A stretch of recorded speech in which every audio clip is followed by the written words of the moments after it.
আসসালামু আলাইকুম। আমি খুব সুন্দর একটা জায়গায় দাঁড়িয়ে আছি। এটা একটা মাটির রাস্তা, দুই পাশে হলো বাঁশবাগান, অসম্ভব সুন্দর। আমি আপনাদেরকে পিছনে ক্যামেরাটা দেখানোর চেষ্টা করতেছি। অসম্ভব সুন্দর একটা ভিউ। সবচেয়ে বড় কথা হলো এখানে যে নদী, এটা হলো নদী, ঠিক আছে। আর নদীর চারপাশটা অনেক সুন্দর। নদীর এপারে ওই পাশে একটা চর আছে, আর এই যে চতুর্দিকে বাঁশঝাড়। আর খুব ভালো লাগতেছে, প্রচুর বাতাস, পানিতে যথেষ্ট স্রোত আছে। এই নদীটার নাম হলো তিস্তা নদী। অনেক ভালো লাগে। এই যে এখানে পানি ছিল, পানিটা এখন কমে গেছে।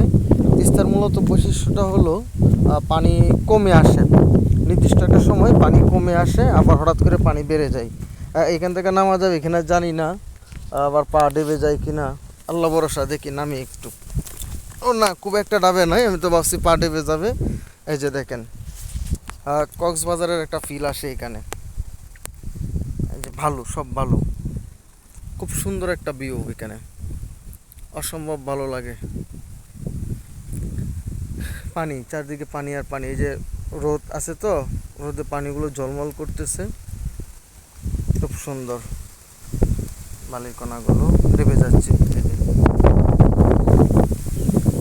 ভালো লাগতেছে এই জলরাশি। এর পিছনের অংশটুকু অনেক সুন্দর। এই যেখানে একটা নৌকা আছে, খুব ভালো লাগতেছে। অসম্ভব সুন্দর একটা জায়গা, আপনারা আসতে পারেন।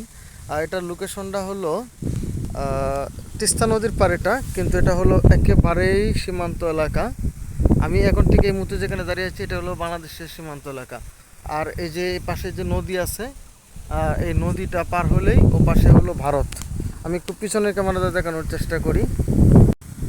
এই যে একটু জুম করি, ঠিক যে বরাবর দেখতেছেন, এই যে নদীটা পার হলে ও পাশে যে মানে এলাকা যেটা দেখতে পাচ্ছেন, এটা কিন্তু ভারত, মূলত বাংলাদেশ না। আর বাংলাদেশ হলো আপনার এই যে পাশে হলো বাংলাদেশ, এই পাশে এগুলো হলো বাংলাদেশ। আর ওই পাশটা হলো পুরাটাই হলো আপনার, এই পাশটা বাংলাদেশ আর এই পাশটা বাংলাদেশ। এই সোজা বরাবর যে দেখতেছেন, এটা হলো ভারত, মূলত ভারতের অংশ এটুকু।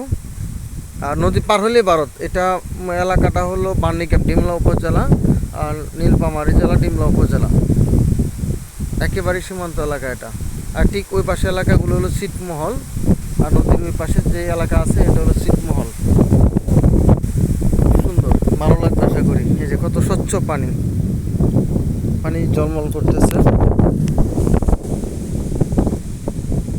অসাধারণ একটা ভিউ। দেখি নৌকায় উঠি, কি অবস্থা। যাওয়া যাবে না, মাঝি নেই তো। এই যে এটা হলো নদীর পাড়,